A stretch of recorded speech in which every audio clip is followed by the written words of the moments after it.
Surat civil હોસ્પિટલના boys પીજીમાં આપઘાતની ઘટના સામે આવી। બ્લોક નંબર બીના રૂમ નંબર 1005માં ડોક્ટરે આપઘાત કર્યો।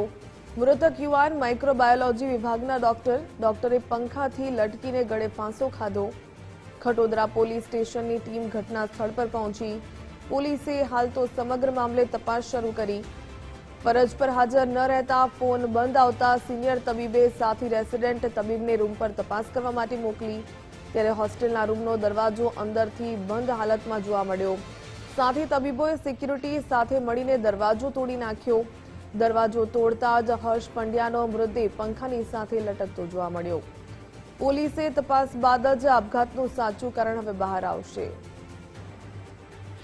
ડિપાર્ટમેન્ટ છે તેમના જે સાથીદાર મિત્રો હોય છે, બીજા સાથીદાર તબીબો કલીગ્સ જે હોય છે, એમનો કોલ આવ્યો હતો કે આવું આ રીતના ઘટના થઈ જતો તમે ફોરેન્સિકમાંથી કોઈ આવીને મતલબ જોઈ લો। ઘટના તો અમને તો સવારે 8 વાગે કોલ આવ્યો હતો। એમના કલીગ છે, R1 ફર્સ્ટ યરના જ છે તબીબ, એમનો કોલ આવ્યો હતો। અમે જોયું તો પંખા પર લટકેલા હતા રસ્સીથી।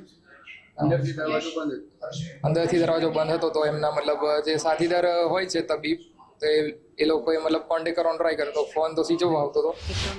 તો કાલ સાંજ સુધી તો નોર્મલ હતા, પણ આજે સવારે હેંગિંગ કરીને ગળે ફાંસો ખાઈને મૃત્યુ થયું છે એમનું, અને બોડી પીએમમાં જઈ રહી છે અત્યારે। બહુ દુઃખદ ઘટના છે અને અમને વિશ્વાસ નહીં થતો આવી રીતે રેસિડેન્ટ ડૉક્ટર્સ સુસાઇડ કરે એ બહુ ખરાબ વસ્તુ છે।